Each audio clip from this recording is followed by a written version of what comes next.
Welcome back to my channel, guys. So as the title explains, today we'll be making curry chicken and dumplings, and as a special treat I'll be doing this whole video in my Trinidadian accent. So the first thing we want to get started with is seasoning up our chicken. I'm just using some simple seasoning powders. So I use some garlic, onion, some thyme. Here I'm adding some adobo or some type of seasoning salt. Next thing we want to add is our green seasoning. If you don't have green seasoning or don't know how to make it, I'm going to leave a link to a video that I posted before. It will show you how to make Trinidadian green seasoning. After this, we want to add some jeera or some cumin powder, and then we're just going to put the meat to the side and allow it to marinate for at least half an hour or up to overnight.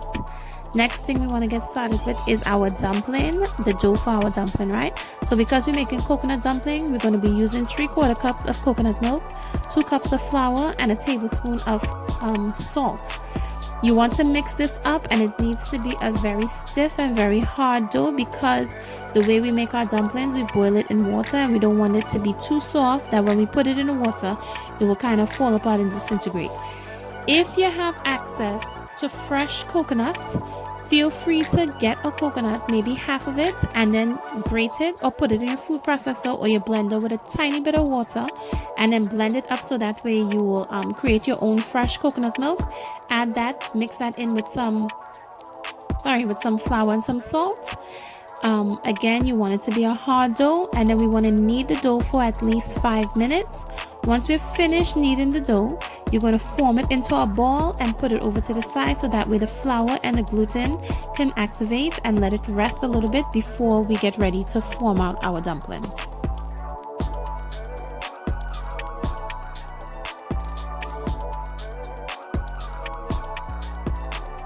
So now we're going to get started with our curry powder, right? So I'm using 2.5 teaspoons of curry powder. Next, I'm going to use about 1 teaspoon of saffron or turmeric powder. This will help to, deepen the flavor of the curry and give it a nice golden color. And then I'm also going to use about 1 teaspoon of jeera seeds or cumin seeds. Once we mix these together, I have right there in that pot about 2 tablespoons of oil heating up. So we're just gonna mix our spices together and then throw it into the pot, allow it to cook and fry up a little bit. The spices are gonna kind of activate, the aromas are going to fill your kitchen. It's going to be very nice. Once your spices turn a dark brown color, we're going to add our chicken pieces into the pot. Be careful because you don't want the oil to splash up and burn you, okay? Turn the chicken around so that way everything gets coated really nicely, and then once it's all coated properly, we're just going to rinse out our bowl with about half a cup of water. Add that into our pot. That will just help, add the flavors and our gravy, our sauce for our curry. Now I added about half a can of coconut milk into our pot. We're just going to stir this around briefly and get everything incorporated and mixed up well together. Then after that, what we're going to do is add about 1 tablespoon of chicken bouillon. If you don't have chicken bouillon, you can feel free to use a Maggi, 1 or 2 Maggi packets, or a Maggi cube, whichever one you have accessible. Feel free to use it.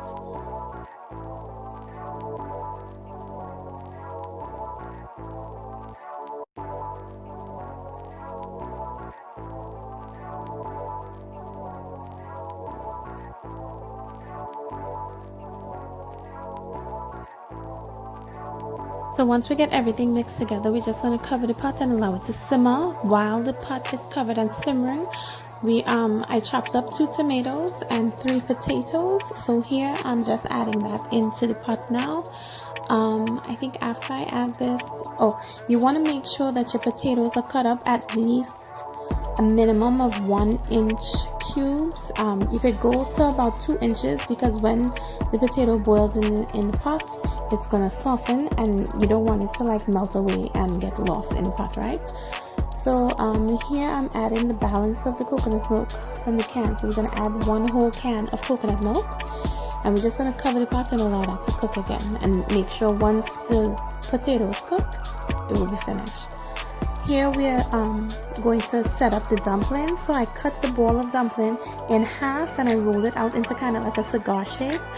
From that, I've now cut it into smaller pieces, and I'm just going to simply flatten it out with my hand. We don't need a rolling pin because we don't want it to be paper thin, but we want it to have a particular thickness to it. But you know, the shape I chose was just some long shapes. You can cut it into any shape you want, a triangle, a circle, whatever. I had a pot of water boiling on the stove. I didn't salt my water, but you can feel free to salt yours. And we're just going to lower the dumpling into the pot. You don't want to drop it because you don't want the water to splash up. After about a good 5 to 6 minutes of boiling, you will notice that your dumpling is floating in the water. When it is floating, that's how you know that it is finished and it's cooked. Okay? You don't want to disturb it, because if you disturb it, you will loosen it from the bottom and it will float by itself. You just want to leave it and allow it to float by itself. Don't overcrowd the pot, or else you won't be able to tell when the dumplings have loosened from the bottom and they start to float, right? So we're just going to pull this out, and then we're going to boil all the other dumplings that we have made from our dumpling bowl. Make sure that you taste your pot, guys. Make sure it's seasoned properly. Feel free to add any extra salt or pepper, cayenne pepper if you like it spicy, or black pepper. But other than that, our dish is done. Here you have it, ladies and gents, Trinidadian curry chicken and dumplings. Please don't forget to like, comment, and subscribe.